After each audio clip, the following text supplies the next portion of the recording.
Hello everyone. आपल्या YouTube चॅनलवरती पुन्हा एकदा सगळ्यांचं स्वागत आहे. गेल्या मागच्या व्हिडिओपासून बऱ्याच जणांचे जे डाऊट्स होते, कॉल्स होते, त्या कॉल्स आणि डाऊट्सला रिप्लाय द्यायला किंवा दुसरा व्हिडिओ यायला थोडा उशीर झाला असेल.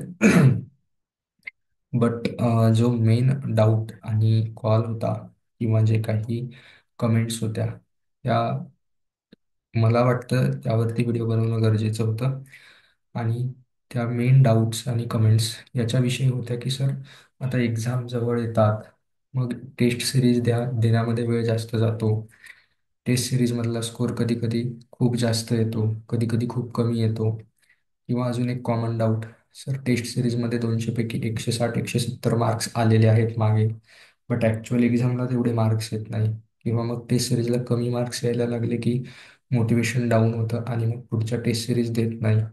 मग या मोटिवेशन डाऊन असेल, त्यानंतर कॉन्फिडन्स लो होऊन जातो, मग रिव्हिजन पण व्यवस्थित होत नाही.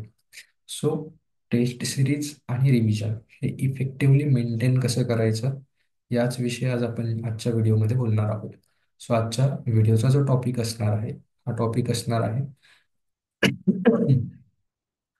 आवाजासाठी थोडं आजच्या व्हिडिओमध्ये टॉलरेट करा. आणि व्हिडिओ पण दिसणार नाही कारण सेटअप पण नाही आहे. How to attempt test series for effective revision of a subject, हा आजचा टॉपिक असणार आहे. सो सो सगळ्यात पहिली स्टेप असते टेस्ट सिरीज अटेम्प्ट करण्यामध्ये. ती पहिली स्टेप असते, revise the subject or the units through your notes as per the test. What? Revise the subject or units through your notes as per the test. सगळ्यात पहिली स्टेपच खूप important असते. म्हणजे sir, जेव्हा कधी तुम्ही टेस्ट सिरीज देता तेव्हा आपण काय करतो, सगळ्या सब्जेक्टचा अभ्यास करतो. सगळ्या सब्जेक्टचा अभ्यास संपल्यानंतर रिव्हिजन संपवतो 2-3 वेळेस. आपलं आपलं टार्गेट हे असतं की 2-3 वेळेस पूर्ण सब्जेक्ट रिवाईज करून घेऊ. सगळे सब्जेक्ट म्हणजे 1-2-3 वेळेस रिव्हिजन होऊन जाईल आणि मग टेस्ट सिरीज द्यायला लागू. मग आपण सॉन्ग देतो, एसे देतो, RCC देतो, किंवा मग जिओटेक देतो, FM देतो, एन्व्हायरमेंट देतो. 1 बाय 1 टेस्ट सिरीज द्यायला लागतो. यामुळे होतं काय की जेव्हा तुम्ही सगळे सब्जेक्ट कम्प्लिटली रिवाईज करता, त्यावेळेस काही काही सब्जेक्ट इतके मागे राहून जातात की त्यांची टेस्ट सिरीज द्यायला तुम्ही ज्यावेळेस जातात त्यावेळेस तुम्हाला बेसिक गोष्टी आठवत नाही आणि मग त्या टेस्टमध्ये कमी मार्क यायला लागतात. आणि मग पुन्हा वाटायला लागतं की आपला अजून बेसिक गोष्टीच व्हायच्या बाकी आहे. नेहमी एक गोष्ट लक्षात ठेवा, मी पहिल्यापासून सांगत आलेलो आहे की कोणतीही गोष्ट लक्षात तेव्हाच राहते जेव्हा आपण त्यावरती MCQs, न्यूमरिकल्स, प्रॉब्लेम्स हे सॉल्व करतो. कारण तिथे आपल्याला विचार करावा लागतो. रिव्हिजन करताना आपण फक्त डोळ्यासमोर दिसत असलेली गोष्ट रीड करत असतो, तिथून आपली रिव्हिजन होते, फक्त एक पॅसिव्ह रिव्हिजन होते. ॲक्टिव्ह रिव्हिजन कशाला म्हणतात, की तुम्हाला विचार करावा लागला. फॉर एक्झाम्पल देऊन मी तुम्हाला सांगतो. तुम्हाला जर हार्डनेस किंवा मग alkalinity, total TDS, total dissolved solids असतील, यांचे लिमिट्स आहेत एन्व्हायरमेंटमध्ये. TDSचे युनिट जे आहे 500 to 2000 मिलीग्राम पर लिटर. हे रीड करणं आणि कुणीतरी तुम्हाला क्वेश्चन विचारणं, what is the limit of TDS, मग विचार करून त्याचा आन्सर देणं, हे जास्त इफेक्टिव्ह असतं. म्हणून टेस्ट सिरीज देण्याच्या अगोदरच्या ज्या गोष्टी आहेत त्या मी ऑलरेडी क्लिअर केलेल्या आहेत. तुमच्या नोट्स तुमच्याकडे रेडी पाहिजेत. नोट्स रेडी असतील त्यानंतर PYQs तुम्ही सॉल्व केलेले पाहिजेत. मग SSC JEEचे PYQs असतील, ESE प्रिलिम्सचे 1 लाइनर्स असतील, स्टेट गव्हर्नमेंटच्या डायरेक्ट रिक्रुटमेंट एक्झामचे PYQs असतील. प्रत्येक मुलाने जवळपास हे PYQs कधी ना कधी सॉल्व केलेले असतीलच. कारण ESE चे 1 लाइनर्स एखाद्या वेळेस नसतील केलेले, बट SSC JEE तर जवळपास देताच बरेच जण, आणि डायरेक्ट रिक्रुटमेंटच्या पण सर्व एक्झाम तुम्ही देताच. बरोबर. त्या नोट्समध्ये कोणकोणता डेटा पाहिजे, हे सगळे PYQs जे आहेत, या PYQs मधनं तुम्हाला ज्या नवीन गोष्टी शिकायला मिळाल्या आत्तापर्यंत येऊन गेलेल्या PYQs मध्ये. फॉर एक्झाम्पल, एखाद्या PYQs मध्ये असा डेटा होता जो तुमच्या नोट्समध्ये नव्हता. तो डेटा तुमच्या नोट्समध्ये ॲड केलेला हवा. त्यानंतर SSC जेईच्या PYQsमध्ये एखादा असा डेटा होता किंवा त्याच्या एक्सप्लेनेशनमध्ये असा डेटा होता जो तुमच्या नोट्समध्ये नव्हता, तो डेटा त्यात ॲड केलेला हवा. याच्याने काय होतं, आपल्या नोट्स हळूहळू हळूहळू परिपूर्ण होत चालतात. आणि एकदा अशा नोट्स रेडी झाल्या, अजून पण PYQs केलेले नसतील, तर अशांनी काय करायचंय, त्यांनी स्टेप 2 जी येणार आहे टेस्ट सिरीजची, त्यांनी टेस्ट सिरीज म्हणून PYQ सॉल्व्ह करायचे, ही गोष्ट लक्षात घ्या. त्यांनी काय करायचंय, टेस्ट सिरीज म्हणून PYQs अटेम्प्ट करायचे टाइम बाउंड फॉर्मॅटमध्ये. याविषयी मी मागच्या व्हिडिओमध्ये डिटेलमध्ये डिस्कशन केलं की टाइम बाउंड फॉर्मॅटमध्ये PYQs कसे सॉल्व्ह करतात ॲज अ टेस्ट सिरीज. ठीक आहे.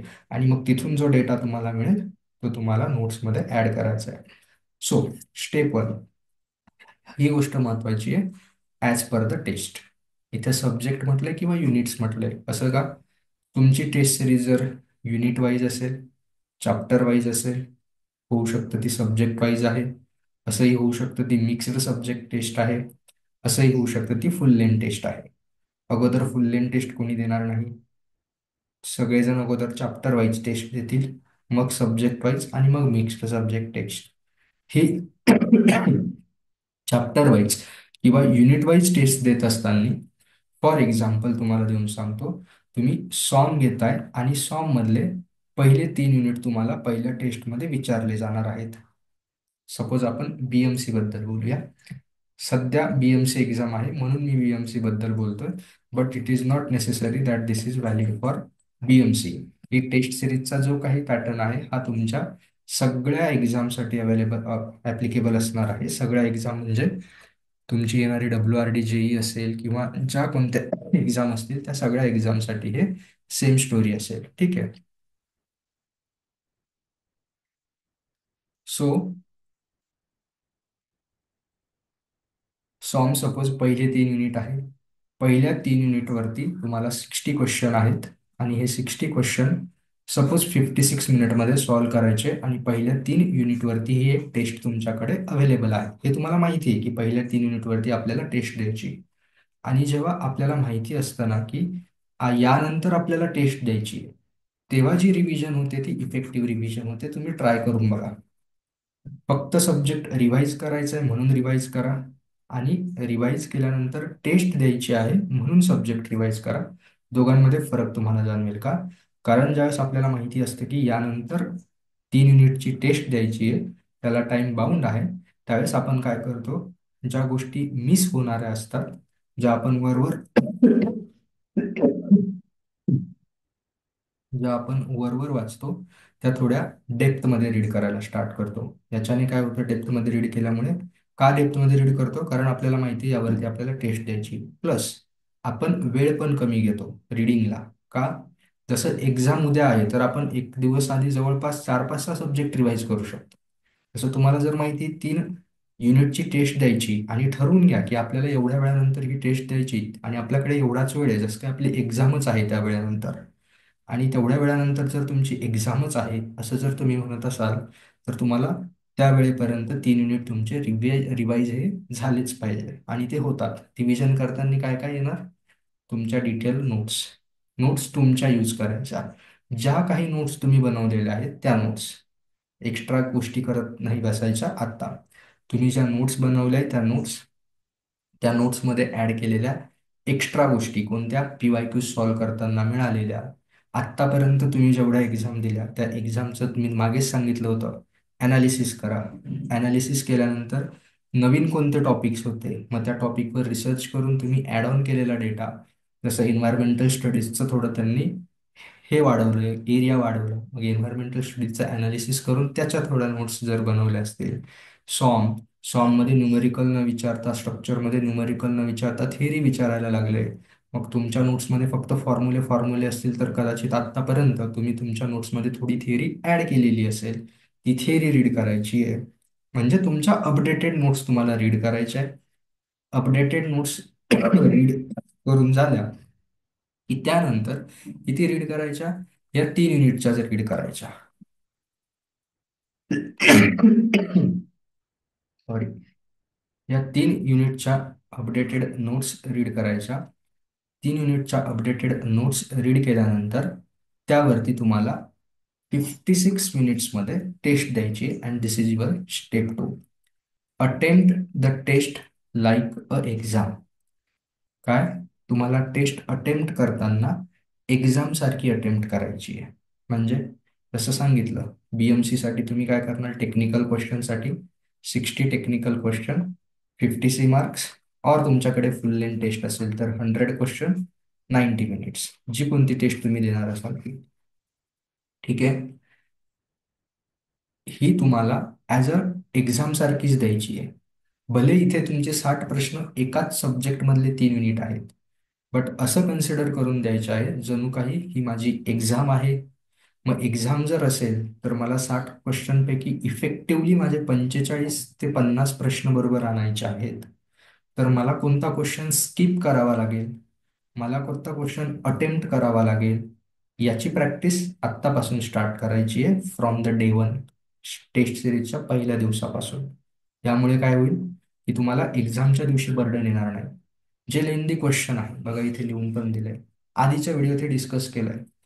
जे न्यूमरिकल्स आहेत, जसं सांगितलं होतं की 2 राऊंडमध्ये पेपर तुम्ही करू शकता. 1 राऊंडमध्ये जे येतं त्याचं डायरेक्ट अँसर द्यायचं, जे येतं बट लेंदी आहे त्याचं सेकंड राऊंडमध्ये शांतपणे अँसर देईल. अशा क्वेश्चनसाठी आत्तापासून मार्क फॉर रिव्ह्यू हे बटन यूज करायची सवय लावा.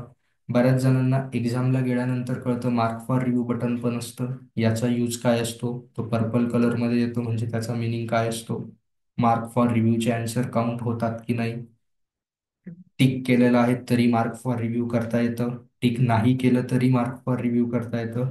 यामध्ये बऱ्याचशा गोष्टी आहेत. या बेसिक गोष्टी पण आत्ता शिकून घ्या, कारण तुम्हाला आता टेस्ट सिरीजमध्ये डायरेक्टली एक्झाम लाईक एन्व्हायरमेंट मिळतं, बरोबर. सो त्याचा यूज आत्तापासून करा. What is mark for review button, याचा आपण कशा पद्धतीने इफेक्टिव्हली यूज. लोकांना काय वाटतं, अभ्यास करणं म्हणजे फक्त अभ्यास करणं, या गोष्टींचा काही यूज नाही आहे एक्झाममध्ये. आहे, हे बटन खूप युजफुल आहे. जर लेंदी क्वेश्चन असेल, तुम्ही त्याला मार्क फॉर रिव्ह्यू करून ठेवलंय, 1 राऊंडमध्ये तुम्ही क्वेश्चन पेपर संपवला जे तुम्हाला येत होतं. सेकंड राऊंडमध्ये मी सगळे क्वेश्चन परत चाळत नाही बसणार. मार्क फॉर रिव्ह्यू केलेलं नसेल तर जे अटेम्प्ट नाही केलेले ते रेड होऊन जातात. तुम्हाला नंतर सेकंड राऊंडमध्ये पुन्हा सगळे रेड चेक करत बसावं लागतं. तुम्ही जर येत असणारा क्वेश्चन बट लेंदी होता म्हणून सोडला, त्याला मार्क फॉर रिव्ह्यू केलेला आहे, तर तो क्वेश्चन तुम्हाला पर्पल दिसतो, तुम्ही डायरेक्ट तिथे जम्प करू शकता, तुम्ही तुमचा टाइम सेव्ह करू शकता. बट हे केव्हा होतं, ह्या सगळ्या गोष्टी ॲट अ टाइम मॅनेज केव्हा होतात, जेव्हा आपण ह्या गोष्टींची नंबर ऑफ टाइम्स प्रॅक्टिस करतो. म्हणून स्टेप 2 जी आहे, it is use mark for review for the lengthy questions. Lengthy क्वेश्चनसाठी मार्क फॉर रिव्ह्यू यूज करा. टेस्ट जी आहे, परत एकदा सांगतो, ही एक्झाम सारखीच द्यायची आहे तुम्हाला. यानंतर टेस्ट पूर्ण द्यायची आहे. टेस्ट पूर्ण दिल्यानंतर येते तुमची step 3. What is step 3? Step 3 आहे analyse the test and don't look for the marks. First one, analyse the test. Test पूर्ण झाली, वेळ कंप्लीट झाला. वेळ कंप्लीट झाल्यानंतर टेस्ट तुम्हाला सबमिट करायची आहे. टेस्ट काय करायची आहे, सबमिट करायची आहे. आफ्टर सबमिटिंग द टेस्ट तुमच्या समोर पूर्ण अनालिसिसचा पॅनल ओपन होतो. अनालिसिसचा पॅनल ओपन झाल्यानंतर काय करायचं आहे, तुम्हाला तिचं व्यवस्थित अनालिसिस करायचं आहे. किती मार्क्स आले, टेस्टमध्ये मार्क्स येणं, जसं मुलं म्हणतात सर माझे 120च मार्क्स येत आहेत, 110च मार्क्स येत आहेत. 200 पैकी होतं, आपण आता 100 पैकी पकडूया. कुणी म्हणेल सर 30च येत आहेत, 40च येत आहेत. आणि काही काहींच्या बाबतीत उलट होत होतं.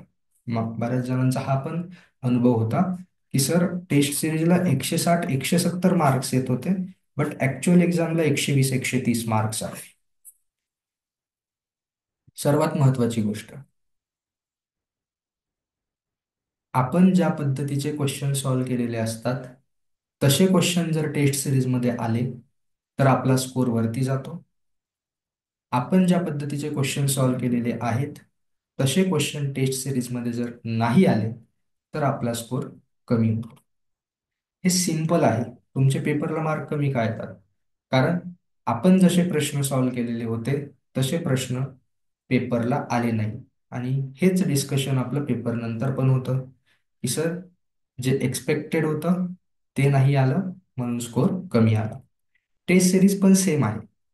तुम्ही एक्सपिरियन्स करून बघा, ज्या टेस्टमध्ये तुम्हाला 160 ते 170 इतके मार्क्स आहेत, हे मार्क्स ज्या टेस्ट सिरीजमध्ये आहे तो डेटा तुमच्या नोट्समध्ये अवेलेबल असेल, और ते क्वेश्चन तुम्ही यापूर्वी कधीतरी अटेम्प्ट केलेले असतील. त्यामुळे ह्या मार्क्सने खुश व्हायचं नाहीये. जसं 160 ते 170 ह्या मार्क्सने खुश व्हायचं नाहीये, सेम जर तुम्हाला 120, 110, 130 या रेंजमध्ये टेस्ट सिरीजमध्ये मार्क्स येत आहे, तसंच या मार्क्सने नाराज पण व्हायचं नाहीये. का? कारण असे क्वेश्चन्स यापूर्वी मी कधी अटेम्प्टच केले नव्हते. असे क्वेश्चन्स किंवा हा डेटा माझ्या नोट्समध्ये अवेलेबलच नव्हता. आता या दोघांपैकी मी तुम्हाला नेक्स्ट पेज घेऊन सांगतो. 160 ते 170 मार्क्स, 110 ते 200 पैकी चालू आहे आउट ऑफ 200.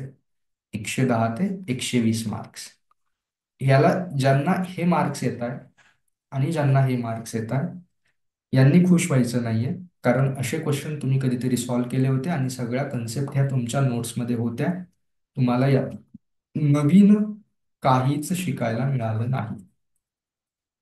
हा एक डिसएडव्हान्टेज आहे. मोटिवेशन आलं की माझा अभ्यास झाला, मोटिवेशन आलं की मला सगळं येतंय, मी केलेलं सगळं आठवतंय. बट एक तोटा, नवीन काही शिकायला मिळालं नाही. का?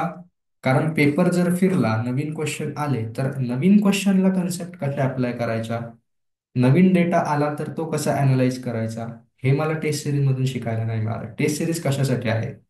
नवीन आलेले प्रॉब्लेम, नवीन आलेले चॅलेंजेस यांना आपल्याला फेस करता आलं पाहिजे, याच्यासाठी टेस्ट सिरीज आहे. 110 ते 120 मार्क्स आले, डिमोटिवेशन येतं.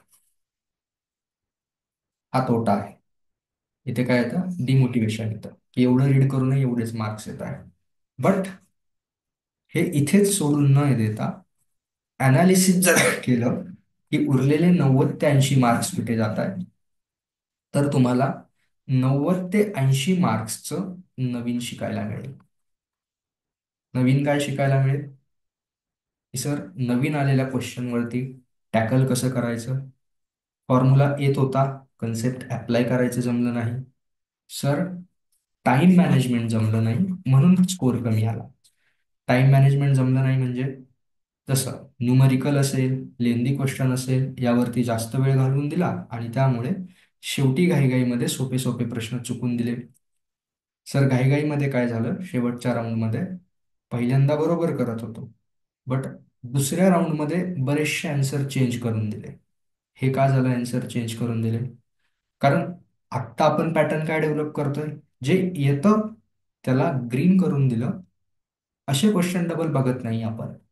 जे क्वेश्चन लेंदी आहेत, जे क्वेश्चन वरती शंका आहे, त्या क्वेश्चनवर विचार करायला वेळ लागतोय, त्याला आपण मार्क फॉर रिव्ह्यू करतोय. हे क्वेश्चन आता आपण डबल बघतोय. जे शुअर आहोत ते ऑलरेडी ग्रीन आहेत, यांच्याकडे मी डबल बघणार नाही. पण बरेच जण ही चूक करून येतात, सर पहिल्यांदा बरोबर केलं होतं, सेकंड राऊंड मध्ये चुकीचं करून आलो. ह्या एवढ्या गोष्टी तुम्हाला कमी जेव्हा मार्क्स येतात टेस्ट सिरीज मध्ये तेव्हा शिकायला मिळतात. ही गोष्ट लक्षात ठेवा. म्हणून माझ्या तर एक्सपेक्टेशन ह्या असतात की प्रत्येक टेस्ट सिरीज मध्ये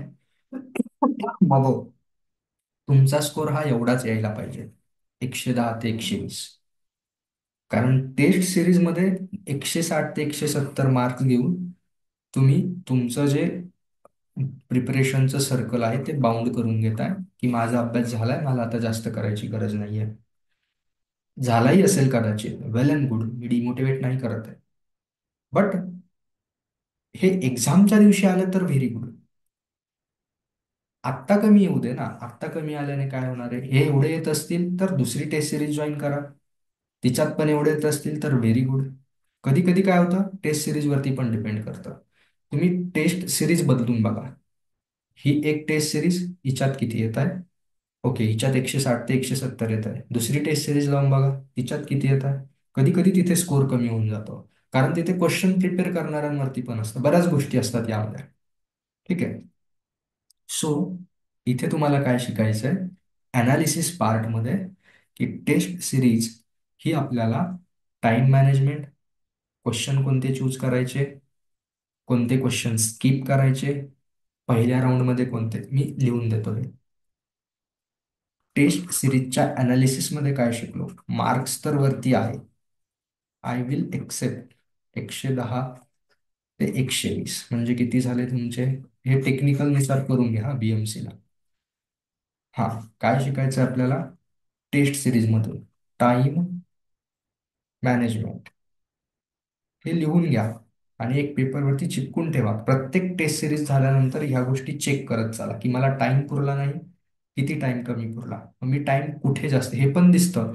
एका टेस्ट सिरीजच्या अनालिसिसच्या बोर्डमध्ये तुम्ही गेला तर एका क्वेश्चनवरती किती टाइम घातलाय हे पण दिसतं. Time management, question selection,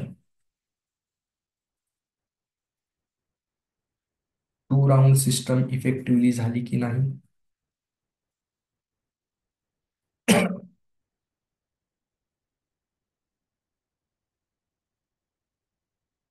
data जो एक्स्ट्राचा तुम्हाला मिळाला, एक्स्ट्रा डेटा तो ऍड करायचा असतो तुमच्या नोट्समध्ये.